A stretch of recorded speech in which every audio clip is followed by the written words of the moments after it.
we go. Good evening. Welcome to tonight's school board meeting. It is June 23rd, 2025. Tim, if you could lead us in the Pledge of Allegiance, please. I pledge allegiance to the flag of the United States of America and to the republic for which it stands, one nation, under God, indivisible, with liberty and justice for all. Okay, and I will call this meeting to order. Do we have any agenda adjustments tonight?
Mic on. I don't think I did.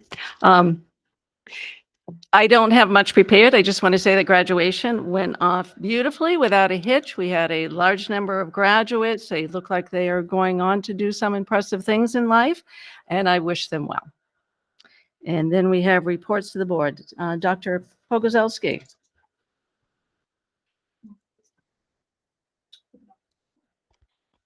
So again, last days of school, we seemed to pack as much fun as we possibly could into the last week and a half. There were field days, there were a bunch of promotion activities, step-up days, and again, culminating in graduation at the high school and the farewell ceremony at Boynton. These are very big routine shifts for kids. And when routine shifts for kids, we often can see behavior changes.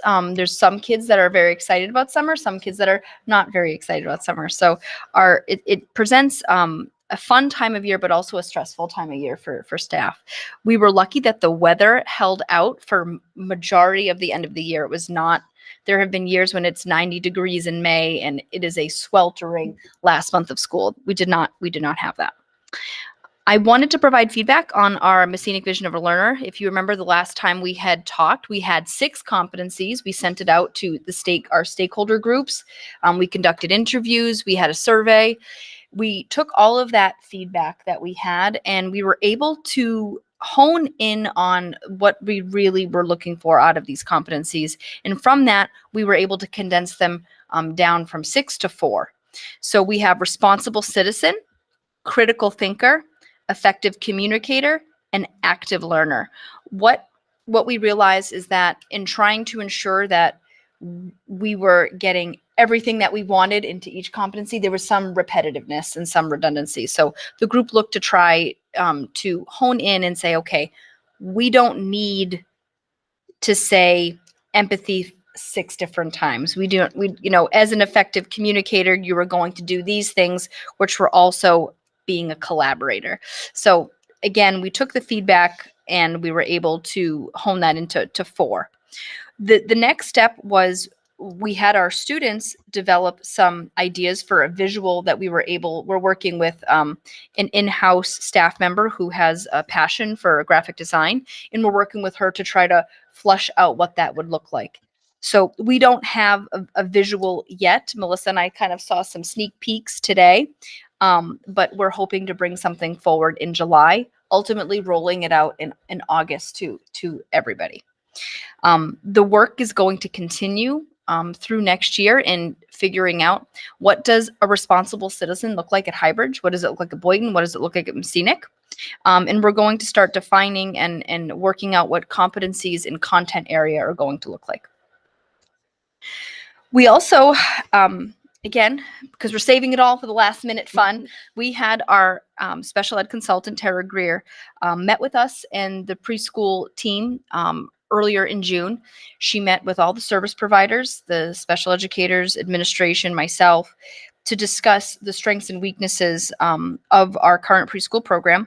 And then she came back to meet with myself, Chris Saunders, Brianna McBee, and our 2 preschool teachers to really take a look at highlighting our strengths in the program and trying to address the challenges that we have. So what this looks like is our four-year-old program. Instead of 4 smaller classes that we had last year, it was 4 smaller classes, 2 days a week. We're now moving to 1 larger class, 5 days a week for a longer day. So we are significantly increasing the amount of time that these preschool students are actually in front of us and at school. We've gotten feedback that one of the challenges to a half day, 2-day a week preschool program is that we cannot get what we call typical children because it's hard to arrange childcare around 2 half days a week. So again, also very exciting. It allows more continuity of instruction and more services to be accessed. It also opens up potential for more students to attend, and it creates more opportunities for our RTI. That's response to intervention, meaning early intervention services with service providers and teachers that could impact ultimately the number of students who are referred to special education. Because they would be at Highbridge for a longer day, it means greater inclusivity in some of their programming. So that's also exciting. The 3-year-olds, they're still little itty bitty babies. So that is still we're looking at 2 different classes, a half day, 4 days a week with Wednesday for case management. That is still doubling the amount of time that they currently have in the classroom. So again, same benefits up above. The difference for is that for Wednesday at the 3-year-old level, they need a day to work with early intervention services. They need a day for the case management. At the very beginning of IEPs, which is a lot of where this is coming from, there's a lot of time and a lot of meetings that are put into those initial referrals. So they need a day to work with service providers, other case managers to get that up and going. So it also allows us to have play groups for our students who turn 3 midway through the year. They might not be enrolled in the full day program or in the half day program, but they will have an opportunity to come in and, see the classroom. One of my areas of weakness is legislative updates, so I'm doing my best to try to keep you abreast. And I mean, I could be here all night talking about the legislative updates. But so NHSBA released their spring policy update. I just shared that with the policy committee earlier today. This is the first policy update that includes the revisions that were related to the New Hampshire minimum standards. Over the summer, we're going to begin looking at these policies. Again, Melissa has had kind of a foot in the door here as she's been working in the curriculum world with other curriculum directors on the 306s, and has been working with our principals. We have some of these are big changes, but I think we have a good handle on many of them.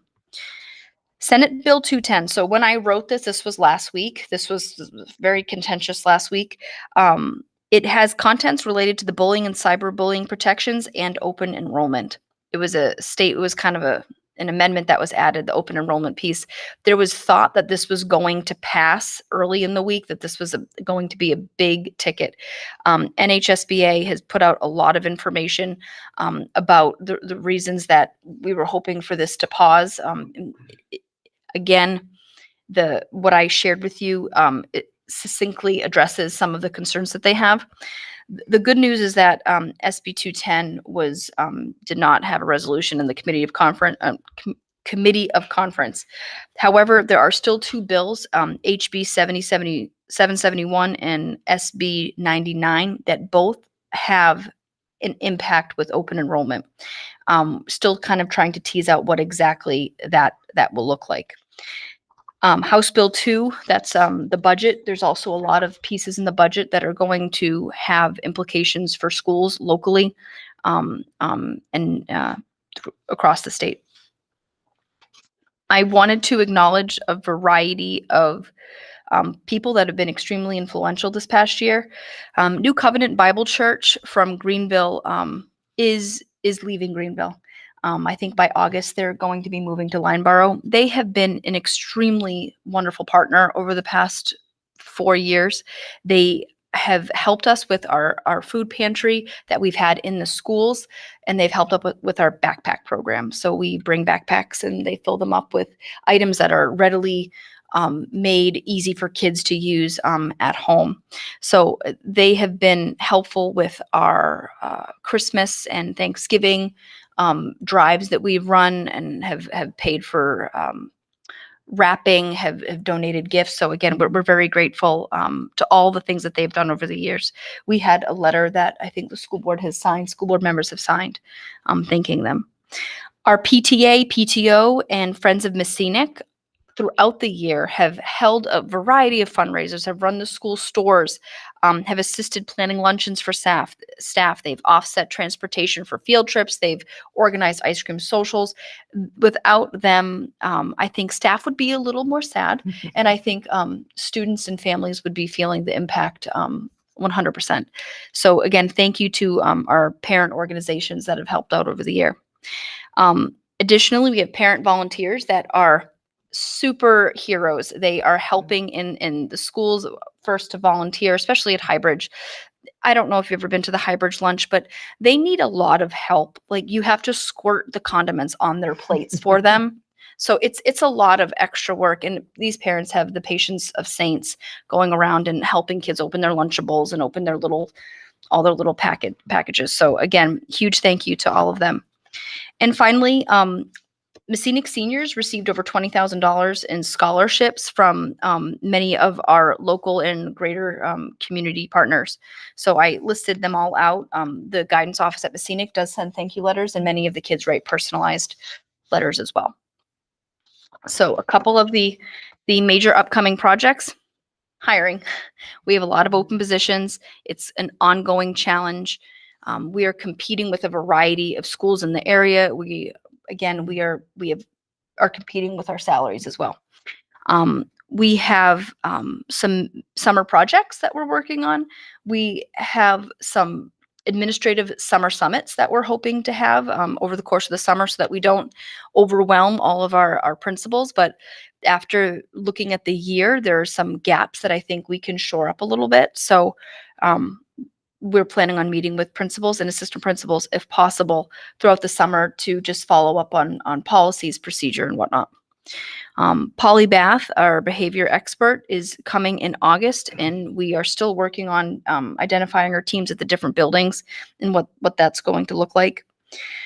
Poor Jocelyn has been in meeting after meeting, weeks at a time now, onboarding our frontline system. For those of you who have used it, I think we all can agree it is it's new, it's different, but it's very streamlined and reduces a lot of the paper chasing that we were doing prior.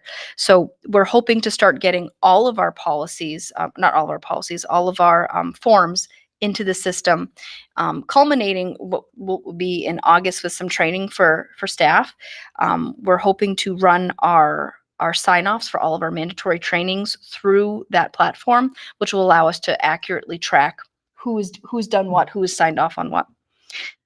We're promoting an updated capital improvement plan. That's a job that we're hoping to get done this year into the early next year. We met and discussed different ways to do that, kind of what we were calling is piggybacking on existing events that we currently have in the fall, like open house, to highlight the needs of the facilities across the district. We're going to be promoting Vision of a Learner back in August. We'll probably take a bit of a pause in July, but then we're going to be back at it again. And we're already starting to organize the August PD days, which is kind of crazy to think about, but we're already starting to talk about that. That's it. Sounds quite busy around here. Anybody have any questions or comments? No? Okay, then let's move on to Miss Anderson. Good evening. My report is on or in the drive, but to highlight a few things, our food service program, we're still struggling with negative balances. However, I compared year over year as far as the steepness of the growth of the debt, and it's not as steep as last year. So that's good news. I was able to reach out to every single family on the list that had a balance over $100. And some of it was really positive interaction, getting them to apply for the free and reduced program, and they qualified. So, I mean, time well spent, and going forward, it helps the family and it helps us out in the long run. Year to date, good news, our revenue is tracking over budget by about $200,000. This is due for a variety of different little pieces, parts, including some grants and whatnot. So I would estimate we'd have a fund balance of a little over $900,000 at this point, and I feel fairly confident in that. We still have some revenue trickling in, so it may even be better than that at this point. I'm happy to entertain any questions. Any questions or comments? No. Okay, thank you, Rachel. And Mr. Reynolds, Director of Facilities. Good evening. My report was online for you all. Not a lot for me to share here. Just kind of highlighted what our grounds department has been up to, what we're looking to do this summer. And as superintendent said, working on the capital improvement plan. So been busy trying to put all that together and get a lot of pricing and everything for projects that we have for next year. So any questions? No? Okay. Thank you. Okay, moving along to unfinished business. We have Dr. Pogorzelski on that. Last time we met, we discussed different price points for the JFAB policy, which is about tuitioning in students. So Rachel wrote these out for us. Rachel, do you want to speak to them, or I mean, they're self-explanatory, but Yeah, I mean, I took the latest data available, which is the 19,736, and gave different percentage points. I've asked surrounding districts, like for example, Wilton does 60% of their cost per pupil. Other districts haven't charged their cost per pupil, their actual cost per pupil. It's really all over the place. So it's really what the cost benefit analysis of attracting more students versus not.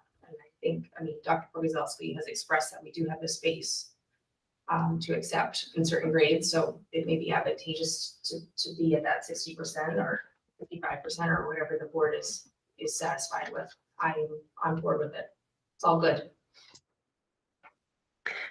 Does anybody have any questions or comments about the idea of it? And then I think we'll have a discussion if we can maybe come to an agreement as to what percent we're going to do before we call for a motion on that one.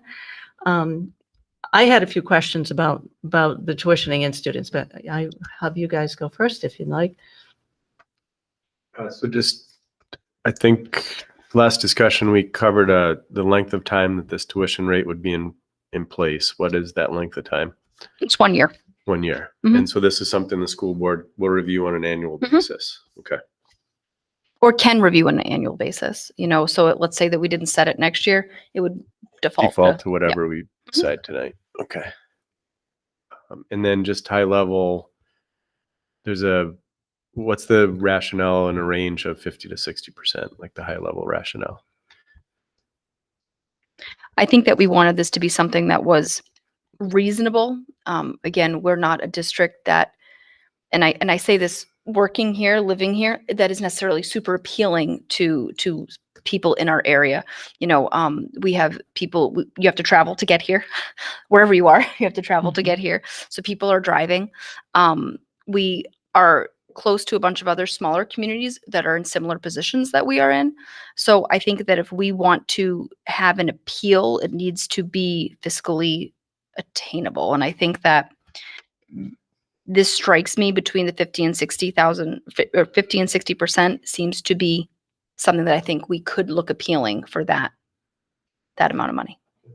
Is that fair, Ms. Anderson? I have a question about, I mean, I know we're going to later talk about a policy on, but before we do that, are we looking at, I know last time we talked about this, we talked about there would be state funding for students coming into our district. Is that accurate information? So we got clarification Okay. that we do not. Okay, We do not. So this is 100%, it would be them. okay. Mhm. And then I know it's in policy, but later we're talking about there would not be additional special ed costs or anything like that because that we talked So about. the way that it's written in the policy, and we did confer with the lawyer and we did pull a bunch of other policies, is that it's the responsibility of the district of residence to fund special ed. Okay. And my other question is, does the district of residence have to agree in the process? here? Yes. They do. Okay. Mhm. Okay. Were there any kind of general comments or questions before we get down to talking about what percentage we feel comfortable with? How aggressive are we looking to try and bring in? Is there a lot of space open? Are we really trying to get people to come in Mhm. or? I think that I would like this. The answer is yes, especially at the high school. We have room in the high school for more students that we do at the elementary school and at the middle school, and some of the grade levels. So we could easily absorb 20 students into the high school, and our cost would not differ that much. Again, special ed services, depending on what those services were, that could impact us. But generally speaking, adding 20 students into the general population of the high school is just going to add butts and seats. We still have to, same electricity, same, we do have extra Chromebooks. I did look into that. Okay. We do have extra Chromebooks. Again, and based on the inquiries that we've had, we have Ashburnham and Ashby that are looking. My understanding, and you can correct me, that a lot of them are looking and going to Mason. Did you tell me that? No. Someone had told me that some of the students from Ashby and Ashburnham, because now they have to travel, they shut down the elementary school. Now they're traveling to North Middlesex. So it's quite a drive. So they're looking to go elsewhere. We had some calls at the beginning of the year about that. So I believe that there's some students that are going to Mason. So I think that we're attractive. We have an elementary school in the area that's close. Again, depending on the grade level, some of our grade levels are quite large at the elementary school level. We have some other areas as well. Jaffrey with their Conant, with their recent issues with their budget, I think that had some people looking over here going, is this an option? We have some private schools that age out at grade 8. locally that are looking to say, okay, my student has attended with students from New Ipswich before. Those students are going to go to Messinic. Maybe they'll just go to Messinic. So I think, again, if we get two kids, great. If we get 5, awesome. I think the more we can generate this and have this become more of a norm, I think we could benefit from it. Okay. And Rachel, what did you say the Wilton, did you say it was 60% or 40?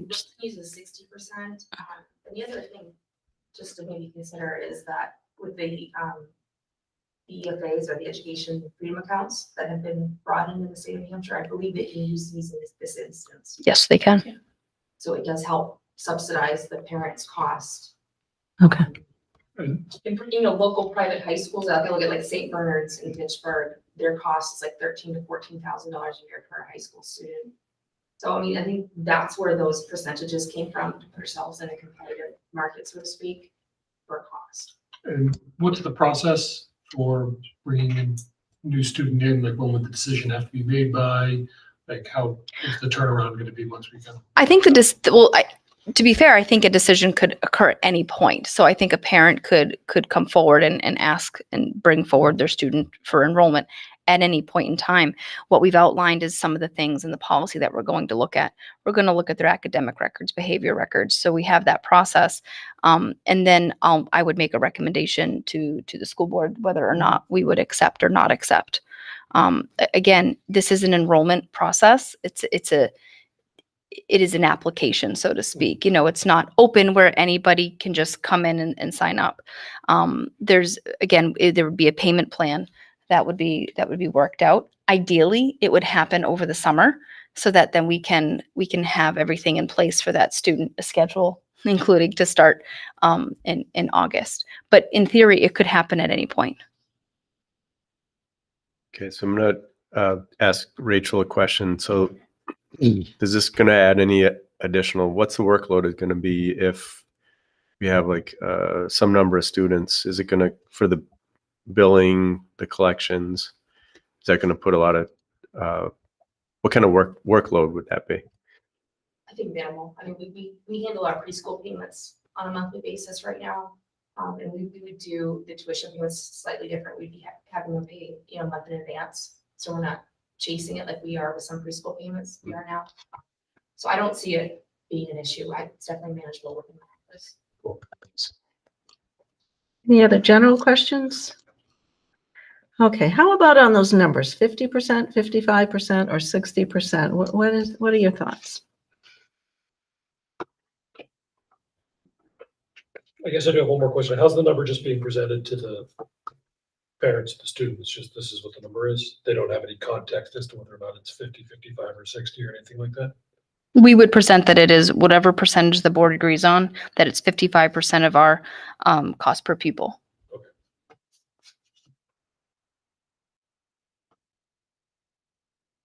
Any thoughts before I jump in? So I think I would start in the middle, 55%. I think it's relatively easy to understand, round up. It's easy to have a conversation. Okay. So I think it's been well thought out, so I appreciate the process. Jeremy, do you have some thoughts on? Yeah, I would agree. If it's being presented as a percentage of what our total is, then I think the 55%, can be explained in a way that makes it, look like there's a value there for the parents. I was looking at it, I'm like, do we want to come in, if we're just presenting it as a number, do we want to come in just under 10? Because people kind of think they're getting a deal if you take one of those numbers away, some type of thing. But if we're presenting it as a percentage, then I think, it's a different conversation and a different look that you're having. And I think, right now, 55% would probably be reasonable. Okay, I was leaning towards 50%, but certainly 55% is in that ballpark. So I'd like to call for a motion, because I'm hearing 55% being the popular one here. So could I have a motion that we decide our tuition policy or our tuition cost is 55% of what our cost per pupil is? So I make a motion to have our tuition rate for the upcoming school year at 55% of the cost per pupil at $10,854.82 for the school year. Okay, do we have a second? I will second. Okay, all those in favor, aye? Aye. Aye. Anyone opposed? Nobody here to be opposed. 3-0, Ariana. Thank you. Okay, moving on to new business. Let's see what we have. We have Dr. Pogo. You'd like to go first? So it is traditional that the school board gives the superintendent permission to hire throughout the summer. Usually that has continued from it's July and August, and normally the first board meeting of September. There's a lot of last minute shifts that happen at this time of year, and waiting for board approval can kind of put us behind the 8 ball. So what would happen is that in August, when we have the board meeting, we would come forward with all the people that I hired over the summer. The board would put their nod on that. But in the meantime, we would offer them a contract. So it's asking for permission until the first board meeting in September. Okay, could I have a motion to approve the superintendent's permission to hire over the summer? I'll make that motion. Could I have a second? I'll second it. Okay, is there any questions or discussion? Okay, then let's have a vote. All those in favor, aye? Aye. Aye. Anyone opposed? No. Okay, moving on to administrative course reimbursement requests, Dr. Pogo. So we have, as part of the admin contract and written to the contracts, is that administrators get 1 course per year covered at the UNH rate. What I have is one here for one of our assistant principals who is currently in a program getting his master's degree and his licensure. So I'm asking the board to approve of this course in the amount of $2,767.60. Okay, can I have a motion to approve the administrators? Quick question, what is the Oh. UNH rate? And is that within the UNH rate? I believe it is. I don't. Each rate's about 900. Yeah, I 8 to 900, I Okay. believe, per credit. Okay, thank you. Yeah, could I have a motion to approve this administrator's request for this coursework? I'll make the motion to approve the request for the coursework. And could I have a second? I'll second it. Okay, any questions or discussion? Okay, all those in favor, aye? Aye. Aye. Anyone opposed? Actually, only signed there. Okay, so So I just need you to. need to sign that.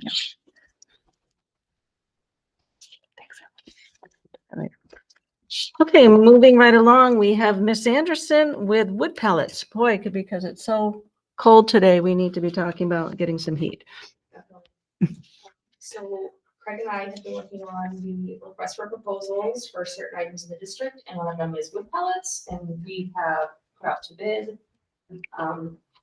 This is a situation, there's really no other local vendors, so we're kind of stuck with that pricing. Craig did reach out to other vendors in New England, and neither of them were interested due to the distance, from their offices or their warehouse.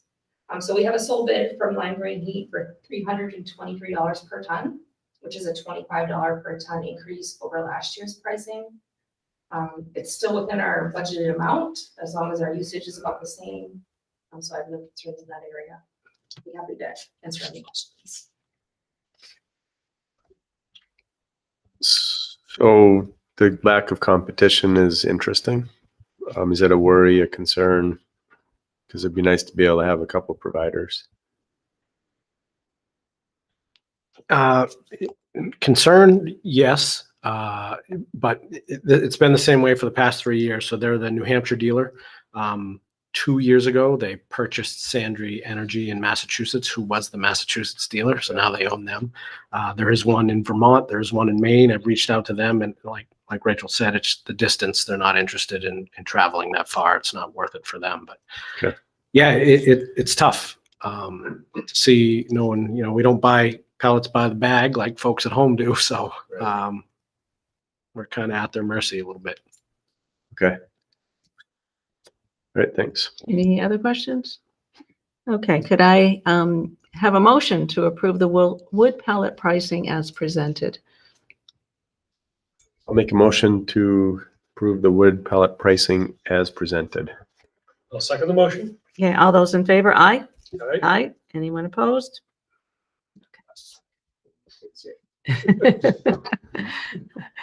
Okay, and continuing to look at this cold weather coming, Rachel, could you talk about the snow plowing sanding proposal, please? Sure. So let's all visualize Good. this every day. But again, this is something Craig worked hard on to solicit some bids for our snow plowing and sanding services for the next 3 fiscal years. We did solicit a multitude of local vendors. Doug Lawler, Property Innovation, Canoe Brothers, All Seasons, KDI Landscaping, and Stacy Outdoors were all direct solicited to ask for bids. And we received only one bid, and that was from Douglas Lawler, who's our current provider, in the amount of $85,000, and that's for 3 years of services. You can see the breakdown for each year there. It is a slight increase over what we're currently spending on our contract with him, but we don't feel it's that much of a significant increase that it's unreasonable, considering his overhead costs have likely gone up just like everything else. So I am requesting that we approve the RFP from Douglas Lawler for snow plowing and sanding services for a total of $85,000 for the next 3 fiscal years. Are there any questions? Comments? Okay, could I have a motion to approve the snow plowing and sanding services as presented? I'll make a motion to approve the snow plowing and sanding services as presented. Second it. Okay, all those in favor? Right? Aye. Aye. Okay, moving right along. Propane proposal, Rachel. So more heat. Again, Craig did a lot of legwork on this one. He direct solicited Eastern Propane, LNG Propane, Chiardelli, Suburban, Partners, and Rhymes. In addition, we did post, like we always do for other RFPs on Facebook and our website. And we received 2 bids for propane, one from LNG Propane for $1.29.9 a gallon, and one from Eastern Propane for $1.99 a gallon. I am recommending that we go with $1.29.9 a gallon from LNG Propane, which is our current supplier, for fiscal year 26.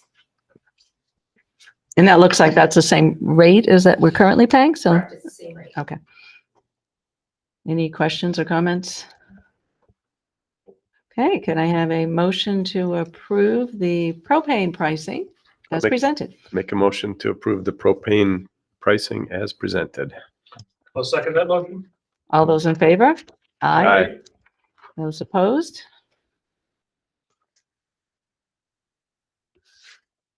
Okay, moving on to technology, end of the year fund requests. Dr. Pogo. So we have 4 different requests in front of you. One for student Chromebooks, one for staff Chromebooks, one for staff laptops, and one for an interactive flat panel.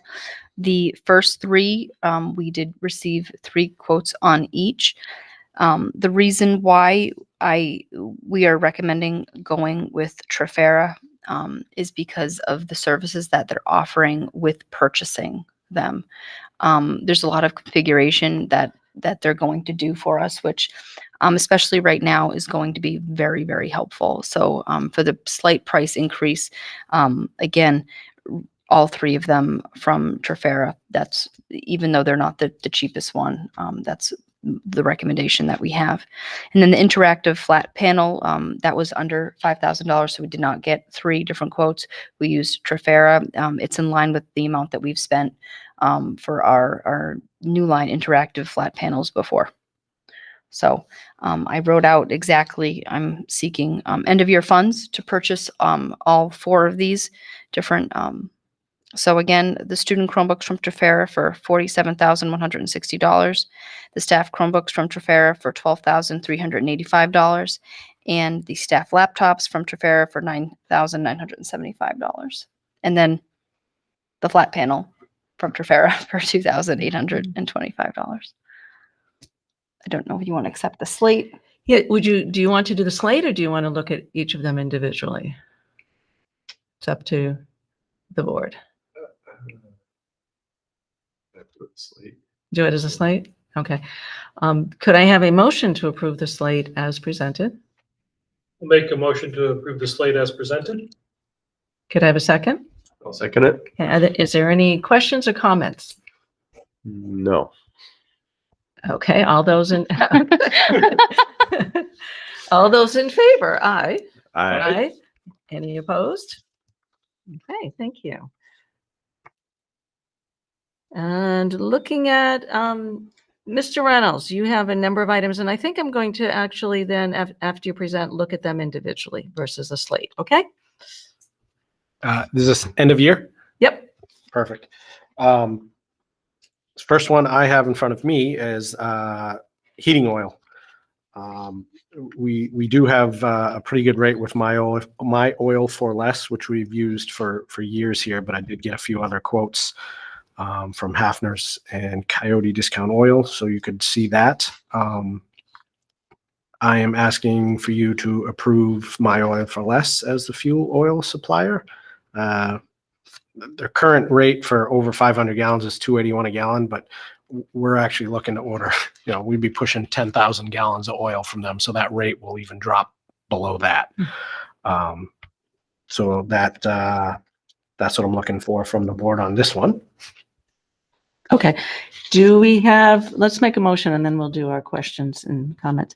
Do we have a motion to accept the oil price from My Oil for Less?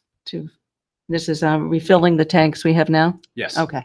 so I'll make a motion to accept the use of end of year funds for My Oil for Less as presented. Okay. Is there a second? A second. Okay. Any questions, comments?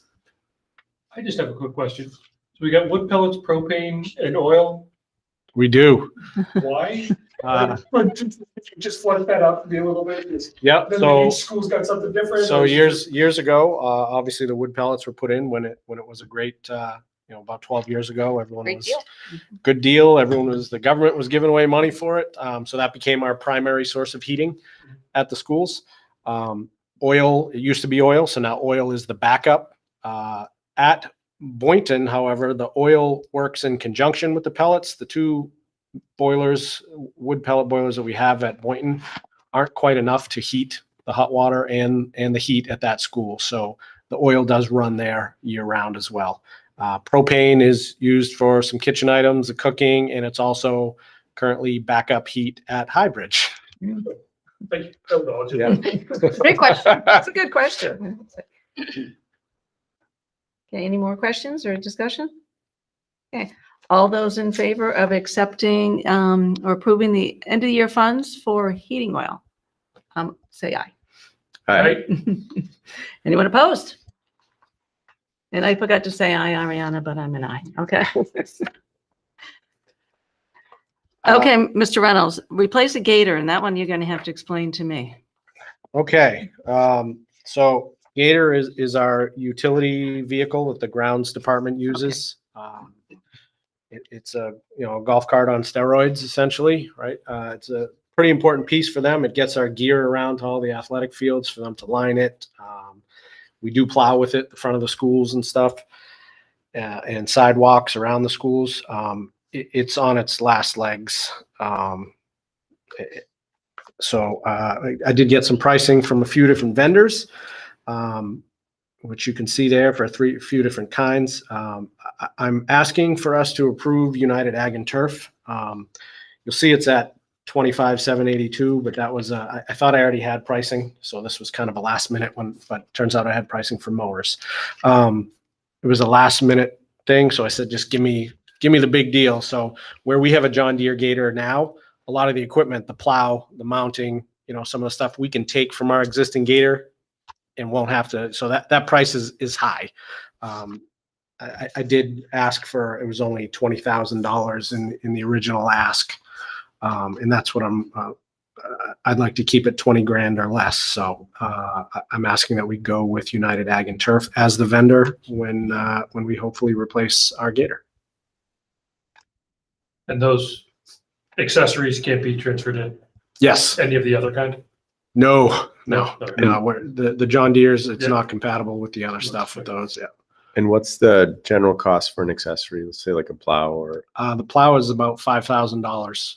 okay. And Other than the plow, what other So accessories? there's whether or not you're heated, the glass cab on it with the doors, all that is extra stuff. The back gate, we have stuff that we can we mount tools and stuff on. All those things we can take off our gator and put on a new one.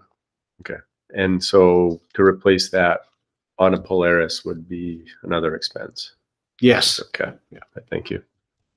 Any other questions or comments? What's the warranty on it? I don't have that with me, but I believe it was 3 years on it. That was, most of them were about They're 3 about the years. same. Yes. Okay. Thank you. Any other questions? Okay, could I, excuse me, could I have a motion to approve the purchase of the John Deere Gator from United Ag and Turf using end-of-year funds?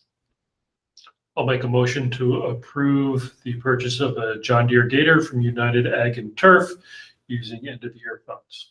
I'll second it. Okay, all those in favor? Aye? Aye. Aye. Anyone opposed? Thank you.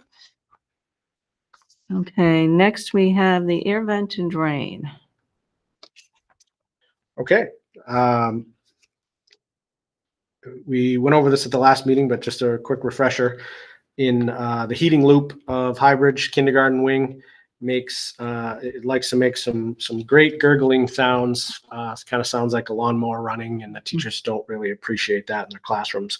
When I had vendors come in to take a peek at it, there should be an air vent, there should be isolation valves, there should be a drain, a place for them to be able to service all this stuff, and there isn't one.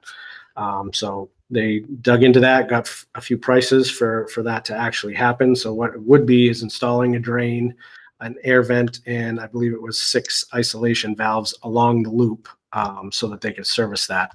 I'm looking for the board to approve Control Technologies as a selected vendor for this project.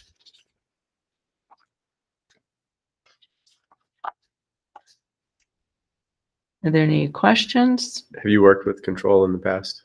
Yeah, they're actually our current HVAC vendor.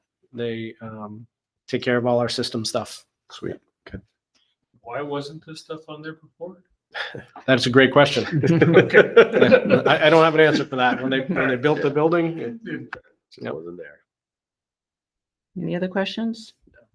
I am having a hard time finding that particular document, if you could. Very top. It's the very top capital improvement plan? No? No. New business?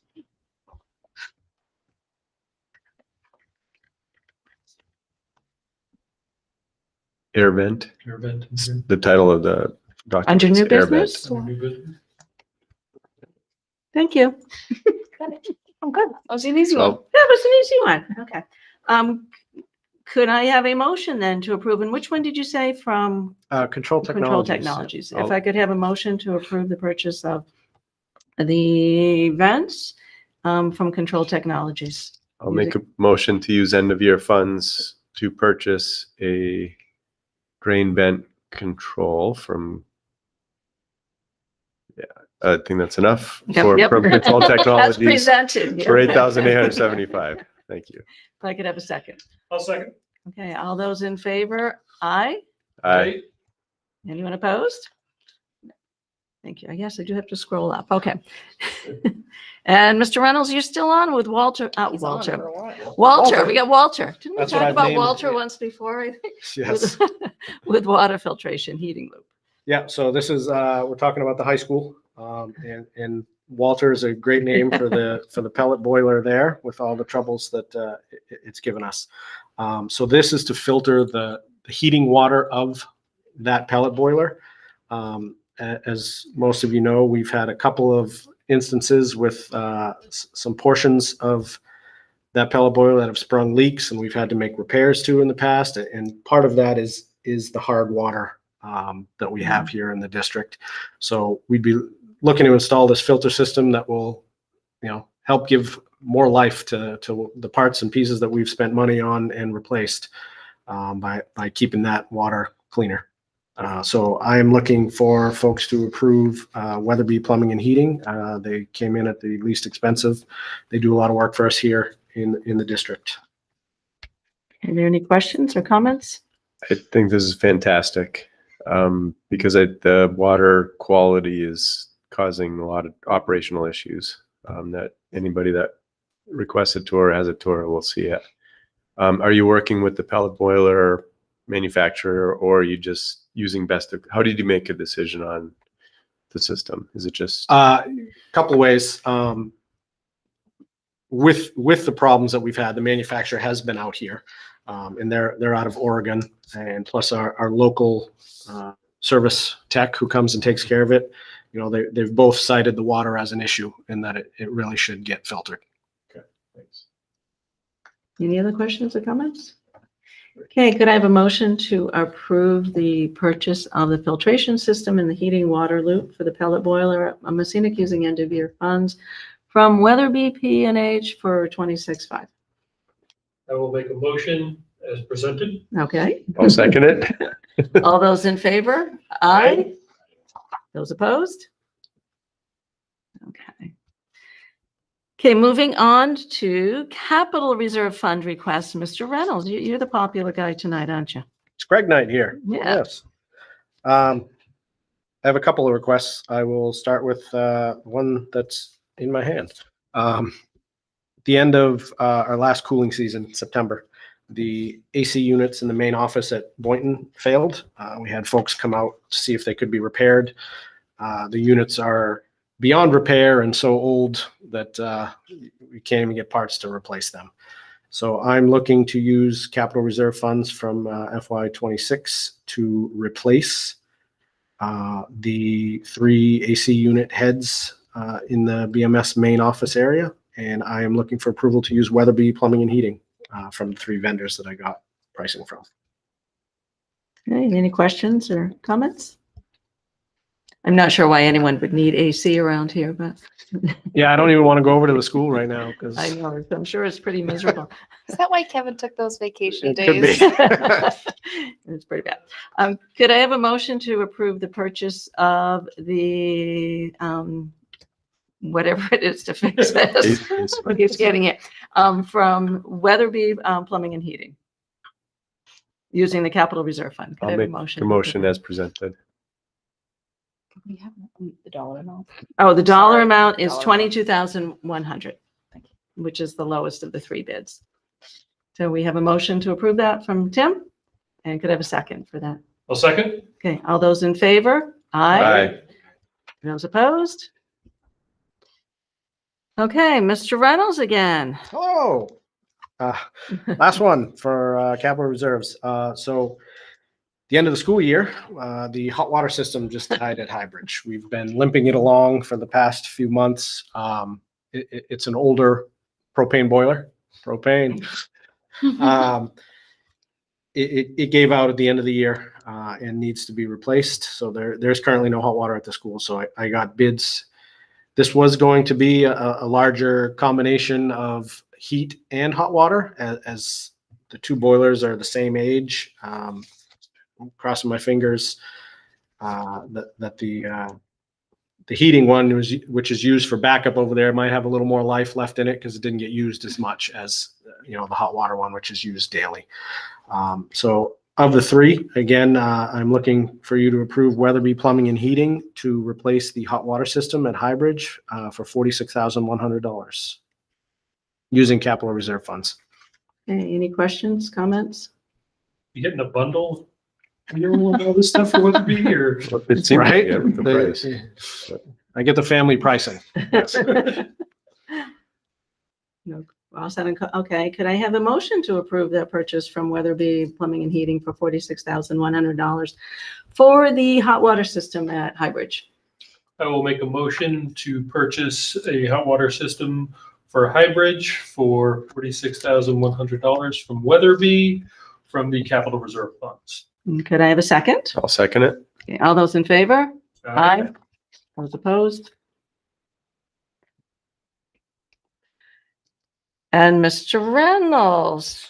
Oh, Yeah, you are so popular tonight. What's next? You have your FY26 budgeted projects. Yes, ma'am. So I have two projects slated to get approval from you tonight. Built into my FY26 budget is a concrete project, the front entrance of Boynton, which is become a little bit of a safety hazard, needs to be replaced. I got 3 prices from folks, and I'm looking for approval to use Knox Concrete Construction at $7,400 to do that improvement for us. We have used them in the past. Did some work for me last summer on actually the stairs at Boynton. Okay, any questions, comments? Okay, could I have a motion to approve from Knox Concrete Construction, $7,400 to repair the front entrance at Boynton? I'll make the motion as presented. I'll second. Thank you. I didn't even have to ask today. All those in favor? Aye. All right. Thank you. All those opposed? Okay, Mr. Reynolds, you got one more on those paving project. Yep. So also in the budget, I've got paving projects, small but big, Highbridge and Messinic. If any of you have traveled in there lately, the entrance to Messinic is pretty beat up. We've done little patches over the years, and now it's time to actually replace a good portion of it. And if you've driven into Highbridge as you go in a little bit, hopefully you didn't lose a car in the potholes that are developing there. The pavement there is really starting to alligator, and so I've got a large section to be cut out and replaced there as well. So I'm looking to approve JDK Pavement as the selected vendor. They came in at $21,350 to take care of both of those projects. Okay, any questions or comments? Have you used them before in anything or? Yeah, they have done some small patchwork for us. Yes. And this is just patching up some of the. Well, it's a big patch, big so we're patch, talking, right, 50, 60 feet long by the But not entire road in redoing the whole- Highbridge. but not redoing, no. No. Okay. Any other questions or comments? Okay, could I have a motion to approve the proposal from JD Pavement as the selected vendor for the project here? I'll make a motion to approve JDK Pavement at $21,350 for the paving projects at Highbridge and Scenic. And could I have a second? I'll second it. Thank you. All those in favor? Aye. Aye. Those opposed? Okay, thank you. And Mr. Reynolds, I think this is your last one. Okay, you got a capital improvement plan update? Yeah, just, it Okay. was in the portal for you all to look at. More just informational to show, I guess, a little bit of the concern that we have for our capital improvement plan. I did highlight everything that we've spent in 2025 from the capital improvement plan, which was $245,000 and change.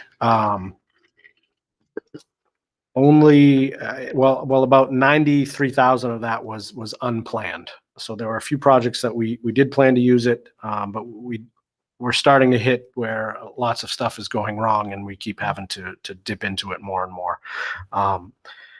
The 2026, the hot water that was just approved for Highbridge initially was going to be, like I said, that heat and hot water, which was about a $215,000 project. But our capital improvement plan just couldn't sustain that right now. So I've pushed that off a little bit. Tweak some other stuff and adjustments so you guys could all see kind of what we're looking at. Again, capital improvement plan is fluid because things can happen. And there's also, the thought process of some of the smaller items, even some of the unit heaters that we look to replace every year, or mowers that we can work into the general budget rather than coming out of our capital improvement plan. So I'm happy to entertain any questions and try to explain anything if anyone's got questions. I know, Tim, you've seen it in the facilities. It's actually a little bit different than what we looked at in the facilities committee meeting. So I actually wanted to add a little bit of something. One of the things the facilities committee has been discussing is how the capital improvements in the reserve has been covering things that we probably should be including in our regular budget. Again, filling up our oil tanks should be something that we include every year in our budget and not rely on end of year funding for. If that wasn't approved in end of year funding, we don't have that. We don't have that. So I think that we need to take a look at and be strategic about what we're planning long-term for, and then what are some routine budget expenses. We also discussed, if you see down the road, you can see we have a roof and a auditorium, gymnasium redo. Those are things that we would like to be able to get to, but looking at the balance of our capital reserve, it's going to be a challenge getting there. It would also, one of the things that Miss Anderson and I discussed that was mentioned at the school board or the select board meeting was trying to offset major purchases by the two different entities. So we know that there's going to be a fire truck. They say fire That truck. was an example. An example, if there's a fire truck coming down the line for New Ipswich, then we should offset, not do the roof the same year. So that's part of identifying, these big projects. So I'd like to add to that. I represented the school board for New Ipswich at the New Ipswich Master Plan meeting, which covers capital improvements. I appreciate hearing that, kind of offset to keep the town expenses kind of in coordination with school. So I appreciate that. Another question. So in your report, Liz, I saw a promotion for the capital improvement plan. What are your thoughts on the promotion for this? Well, we talked about that in the facilities committee about, again, piggybacking on some of doing tours. We talked about doing tours. We talked about promoting that at the different open house nights for people. Our Highbridge night and our Boynton night are very well attended. We have people there. What can we show them? We talked about at the budget presentation at the deliberative, including a lot of pictures about this is what we're actually talking about. This is the pothole that we're talking about fixing, making it a little bit more relevant to voters, to students, to parents, so that they really know what we're paying for. Any other questions, comments?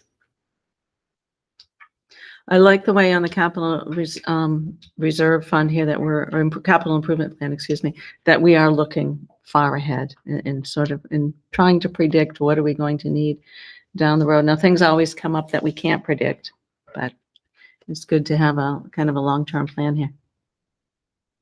Yeah, things. Okay, moving on to Ms. Gray, we have the CSI grant book vending machine. Yes, I think we'll end new business on a light note. There's been so many expenses. This one looks like a cakewalk, so to speak. So Highbridge Hill, as you know, is a CSI school, and through that designation was awarded grant funds for the last 2 years.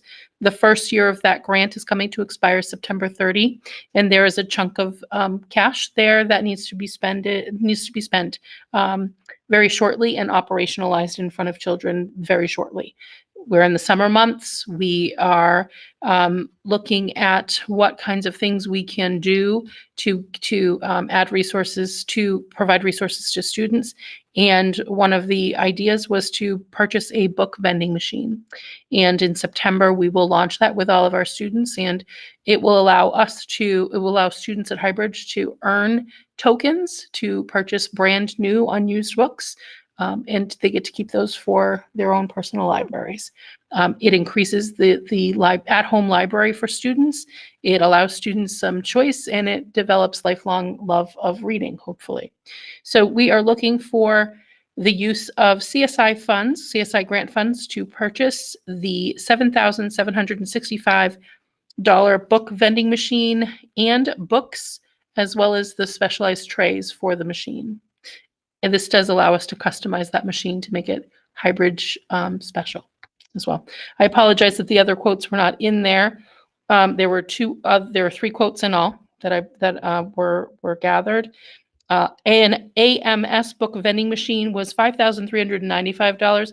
It does not come with any customizations, nor does it come with any books, so we would have to purchase that elsewise. The book package that comes with the bookworm, vending machine is $1,395. And then the last one is from Random Acts of Reading. This vending machine is $20,000. Quite costly. We were not looking at that one at this point. Golden books. So we are looking for the bookworm vending machine. It happens to be smack dab in the middle. Again, comes with books, is able to be customized. It is in operations in Amherst, I believe. Mr. Saunders had reached out to his mentor who uses this, and the two of them talked about how useful it's been, how readily available the book packages are, how customizable and nice it is, and how kids really enjoy the use of the book vending machine. So, looking for your approval this evening. Yeah, are there any questions or comments? Who is approving the books that are put into the machine, and Great question. what is the process there for that? The books are bundled from the company. They are traditional picture books and chapter books, specifically tailored for the grade levels that we decide. The books will be vetted by administration. The list of books gets sent forward, and we are able to decide which of those are appropriate and which are not. And when a student is using the vending machine, their oversight to make sure that they are picking something that's within their grade level. You know, the first grader's not taking a fourth grade book in any way, or unless they're capable of, at that stage, or is it just they can do whatever they want and then they, So they earn they can reach? They earn a token, Yeah. and the token, there's got to be some autonomy with that token in order for them to enjoy this process. But there are always teachers who are guiding their choices, right? And saying, well, let's take a look at the ones on level 3, not the one, And have we got any prices for next year? Will we need to refill? The book bundle is $1,375. I misspoke earlier. We could purchase again from this company for that. Again, using CSI funds. This is a viable project from the Department of Ed's standpoint.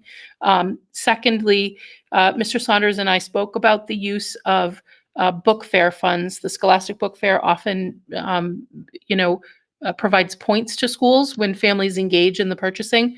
And so we would have an inroad to Scholastic vetted books appropriate for students, and could at a very low price point bring books in to fill that.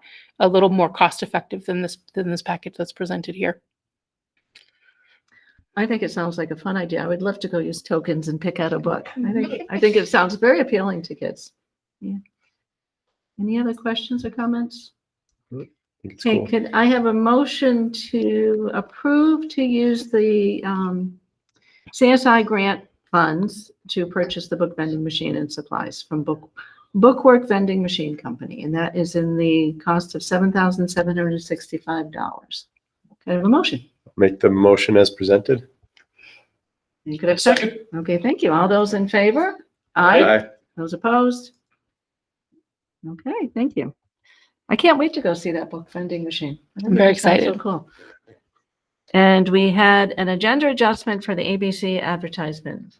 Dr. Pogo. So we wanted to we were going to put out an advertisement. Last year, we did not put an ad in the paper. We kind of put it out through Facebook. We hung some flyers up around town. I think this is a good month to start generating interest. We struggled a little bit getting interest last year, and got it at the very end. So we're hoping if we start earlier, we'll get some interest. How it's been done in the past is we put out the information, roughly the time commitment, orientation and time commitment, and then we have everyone email Jocelyn. We put together a folder, and then the board will select the members on the committee. Making sure that that sounds good for everybody. Anybody have any questions, comments, things they Sounds suggest good. differently? Sounds good. Great. We have a newsletter that we're almost ready to put out, and I'll add that little flyer to it at the very end. Okay. And moving on to policies, we have 3 categories here. We have a policy JFAB that is being requested to expedite. I'm not sure. Do you want to talk to that or? Yeah, well, just administrative ideas, and then I think Liz and I will co-present. Okay. The next policy meeting is going to be on August 14th at 1 p.m. And that's we have we're going to be taking the state New Hampshire School Board Association spring policy update. We're going to be working through that during that session. And then there's categories between the expedite, first read, and policies to withdraw. To your comment about JFAB, we'll cover that one first. That is the tuition that we just set the price on. And I don't know, Liz, if you want to provide any more information on how that's going to work and how the policy fits. Yep, so it is a current board policy. What I did was I just teased it out a little bit differently, added in some of the things that we'd actually be looking at, such as academic records, behavior records, attendance. I did shift it to the board will make the decision, to the superintendent will make a recommendation to the board. Okay. Again, if we're reviewing that information, I think that's important, taking into account capacity as well. The other shift was that I just titled it non-resident students, resident students, and then I just titled it a little bit. I added the bold. Okay. Are there any questions or comments on this? Just timing again for me on this is, to make sure that these students are aware of where they are going. Would we be needing to have an additional board meeting scheduled sometime during the summer to approve any of these that are going to be coming in, or would we have plenty of time in August when we get to it? Well, no, so that's why I'm asking that it's expedited, so that we would waive the 2-read policy. It's read tonight, and it's seeing that we already have the policy. It's just an update to the policy.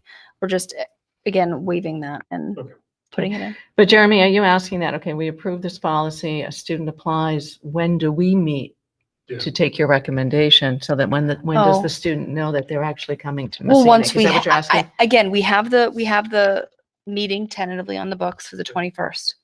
I don't think necessarily that we'll be able to get anything up and running before that. But we also have the August meetings too. Yeah. I have a question on this, and maybe I was looking at a different policy previously, maybe last week or something. Do we have any policy on children of employees that are non-resident? Is this? It would be the same. It would be the same. So Okay.